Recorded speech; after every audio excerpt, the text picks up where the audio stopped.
Assalamualaikum warahmatullahi wabarakatuh. Perkenalkan, saya Iqbal Zulfahmi. Di sini saya akan menjelaskan tugas program audit dengan PT Sarana Menara Nusantara yang biasa kita sebut TOWR. Lalu untuk gambaran kantor akuntan publik di sini terdiri dari KAP Purwanto Sungkoro Surja, di mana ia termasuk sebagai KAP Ernest Young yang merupakan hasil dari serangkaian merger antara organisasi pendahulunya. Kemitraan awal yang tertua berdiri pada tahun 1849 di Inggris sebagai Harding and Pulliam. Pada tahun tersebut Frederick Wayne bergabung. Ia menjadi rekan pada tahun 1859 dan anaknya dalam bisnis ini firma berganti nama menjadi Wayne Smith Wayne pada tahun 1894. Pada tahun 1903, firma Ernest & Ernest didirikan di Cleveland oleh Alwin C. Ernst dan saudaranya Theodore. Pada tahun 1906, Arthur Young & Co. didirikan oleh Arthur Young di Chicago. Ia telah membangun sayap konsultasinya secara besar-besaran pada tahun 1980 hingga 1990. Komisi Sekuritas dan Bursa Amerika Serikat dan anggota Komunitas Investasi mulai khawatir mengenai potensi konflik kepentingan antara perusahaan pekerjaan konsultasi dan audit, di mana 5 firma pada bulan Mei 2000 EY menjadi firma pertama yang memisahkan secara formal dan keseluruhan operasi konsultasinya melalui penjualan kepada perusahaan jasa TI Prancis Capgemini senilai 11 miliar US dollar. Sebagai besar melalui saham menciptakan perusahaan baru Capgemini Ernst & Young yang kemudian berganti nama menjadi Capgemini. Di Indonesia, EY berafiliasi dengan kantor akuntan publik Purwanto Sungkoro & Surja. Klien utama Ernst & Young antara lain Bank Rakyat Indonesia, Krakatau Steel Group, Coca-Cola Bottling Indonesia, Indofood Indosat, PT Telekomunikasi Indonesia, PT Unggul Indah Cahaya, dan lain-lain.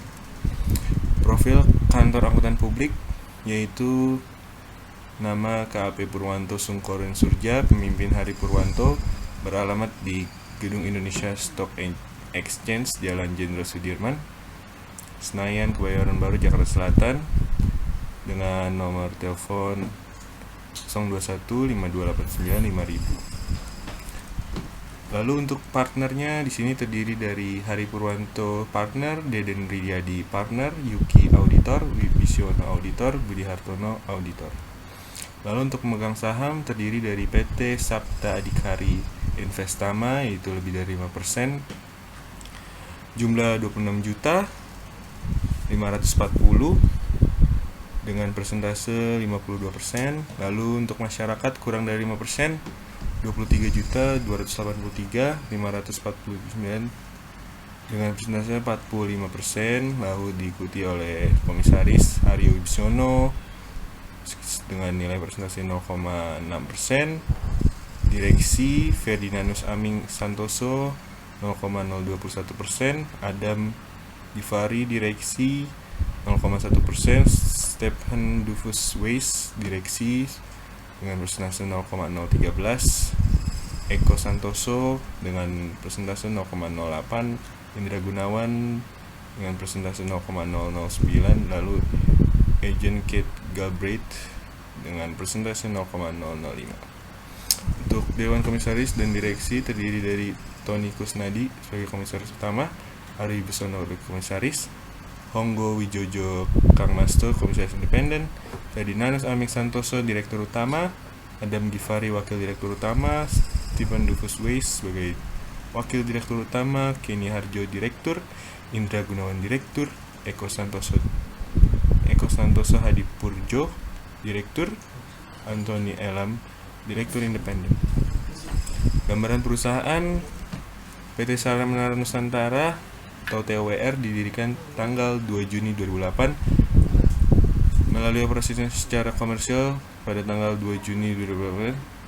Kantor pusat TOWR berjalan di Jalan Ahmad Yani nomor 19A, Kudus, Jawa Tengah, dengan cabangnya berada di lokasi Menara BCA lantai 55 Jalan MH Tamrin, Jakarta nomor 1. Untuk memegang saham terdiri 5%, yakni PT Adhikari Investama sebagai pengendali dengan persentase 50,05%. Lalu saham PT Adhikari Investama dimiliki oleh PT Tricipta Mandala Gumala sebesar 51%. Anggaran dasar perusahaan ruang lingkup berusaha dalam bidang jasa kecuali bidang hukum dan pajak melalui investasi pada perusahaan lain. Bidang utama TOWR dan anak usaha adalah penyewaan menara dan pemancar. Saat ini investasi utama TOWR adalah kepemilikan 99,99% atas saham yang beredar di Profesional Telekomunikasi Indonesia atau Protelindo, sehingga sebagian besar kegiatan usaha TOWR dijalankan oleh Protelindo. Lalu untuk struktur organisasi perusahaan, di sini terdiri dari Direktur Utama Ferdinandus Aming Santoso, lalu ada Head of Division Haryo Widewanto, lalu untuk direksi-direksinya bisa dilihat seperti ini. Begini juga selanjutnya, untuk slide selanjutnya juga masih tentang struktur organisasi bisa dilihat.